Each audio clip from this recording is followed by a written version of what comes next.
hypothesis. So this hypothesis was proposed by Crick. So it describes how the less number of tRNAs can recognize large number of codons. So there are around 20 amino acid, and for these 20 amino acid we have 61 codons, and around 32 tRNAs molecules are there which can recognize these 61 codons. So codon number is more but tRNA number is less. So how this is possible? Like here you can see that codon number is 61 but tRNAs are only 32. Only 32 tRNA molecules are able to recognize 61 codons. So how this is possible? So for one amino acid we can have more than one codon. There could be more than one codon. For example, leucine. For leucine codons can be like more than one, right? For example, UUA, UUG, then your CUC. These all codes for leucine. So that's degeneracy, we say. So Weibull hypothesis explains how the less number of tRNA are able to recognize more number of codons. So simply this is our mRNA.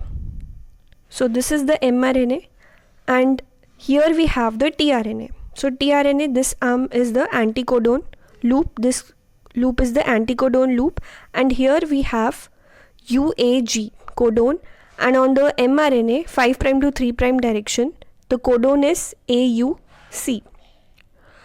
So these are the position like 1, 2 and 3, like first position, second position and the third position. And similarly from here anticodon 3, 2, 1 position are there. So now what happens?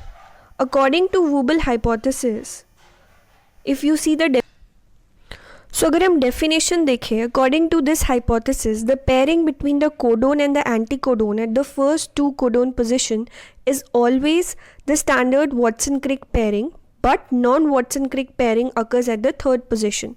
So यहाँ पे अगर आप देखो कि ये जो दो position है, यहाँ पे ये वाली जो दो position है, यहाँ पर standard pairing हो रही है, normal pairing हो रही है, लेकिन जो third position है, यानी कि ये वाली, ये जो थर्ड पोजीशन है, मतलब एंटीकोडोन का फर्स्ट पोजीशन और जो हमारा कोडोन है ऑन द mRNA उसका थर्ड पोजीशन, उनके बीच में जो पेयरिंग है उसको हम वूबल बेस पेयरिंग बोल रहे हैं, and that is the non specific pairing, weak pairing और अनस्टेबल पेयरिंग जो फिक्स नहीं होती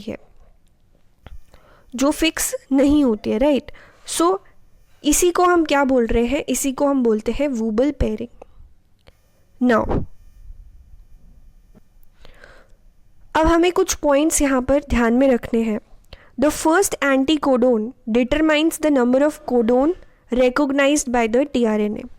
जो फर्स्ट आपका एंटीकोडोन है, यानी कि ये वाली जो पोजीशन है, this first anticodon, this anticodon will determine the number of codons which will be recognized by the tRNA. जो फर्स्ट एंटीकोडोन है, मान लो अगर वो साइटोसिन है या फिर वो एडेनिन है, in that case only one codon will be recognised. तो ये सिचुएशन होती है हाईली स्पेसिफिक. मतलब अगर आपका ये पोजीशन पे साइटोसिन है या एडेनिन है तो वो सिर्फ एक ही कोडोन को क्या कर सकता है? रिकॉग्नाइज कर सकता है. That is highly specific. मान लो कि ये हमारा एंटीकोडोन है, इधर आपके पास है 3 to 1 पोजीशन, तो यहाँ पर अगर साइटोसिन है या एडेनिन है तो ये क्या करेगा? सिर्फ एक ही अमीनो एसिड को, एक ही जो हमारा कोडोन है उसको ये रिकॉग्नाइज कर सकता है. अगर यहाँ पर U या फिर G है, यूरेसिल है या ग्वेनिन है, then it can recognise 2 different codons. So it is less specific as compare to the first case. Third case है कि अगर यहाँ पर आइनोसिन हो, फर्स्ट एंटीकोडोन पोजिशन पे आइनोसिन हो, then it can recognise 3 different codon. So it is least specific. So अगर हम टेबल बनाएं about the wobble base pairing, anticodon का फर्स्ट जो बेस है और कोडोन का कौन सा, कोडोन का थर्ड बेस जो है, उनके बीच में कैसी हमारी वूबल बेस पेयरिंग हो सकती है. तो एंटीकोडोन पे अगर यूरेसिल है तो वो एडेनिन और ग्वेनिन के साथ में, एडेनिन या फिर ग्वेनिन के साथ में उसकी पेयरिंग हो सकती है. साइटोसिन है तो ग्वेनिन के साथ में, एडेनिन है तो यूरेसिल के साथ में, देन आपका ग्वेनिन है तो इधर यूरेसिल और साइटोसिन, देन अगर आपका आइनोसिन है तो आइनोसिन, यूरेसिल, साइटोसिन और एडेनिन के साथ में यहाँ पे इसकी पेयरिंग हो सकती है. So this is the table for the wobble base pairing combinations. अब कई बार क्या होता है, जैसे कोई भी हमारा अमीनो एसिड है सीरीन, सीरीन के हमारे पास मोर देन 1 कोडोन्स हो सकते हैं, जैसे UCU, UCC, UCA, UCG. तो ये कितने tRNA लगेंगे यहाँ पर रिकॉग्निशन के लिए, ये कौन डिसाइड करता है? जो फर्स्ट 2 हमारा पोजीशन होते हैं, फर्स्ट 2 जो हमारी पोजीशन होती है ये डिसाइड करती है. अब क्योंकि ये यहाँ पर सेम है UC UC UC सारी, तो यहाँ पे सिंगल tRNA ही क्या करेगा, इन सबको, इन सारे कोडोन्स को रिकॉग्नाइज कर सकता है. सो जैसे ल्यूसीन है, ल्यूसीन में क्या है, ल्यूसीन के लिए कोडोन्स हो सकते हैं UA, UUA, UUG, CUU, CUC, CUA, CUG. तो यहाँ पर फर्स्ट 2 पोजीशन पे देखो UU और UU, तो जो फर्स्ट 2 वाले हैं ये सेम है, तो यानी कि ये दोनों कोडोन्स एक ही tRNA रिकॉग्नाइज कर सकता है.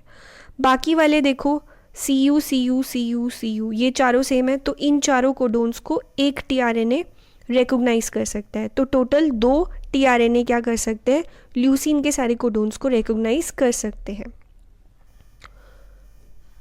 So that was all about the Woobel base pairing, Woobel hypothesis. So अगर ये वीडियो आपके लिए हेल्पफुल था तो प्लीज़ अपने फ्रेंड्स के साथ भी शेयर करना. एंड अगर आप चैनल पर नए हैं, do not forget to subscribe for more updates. Thank you and have a great day.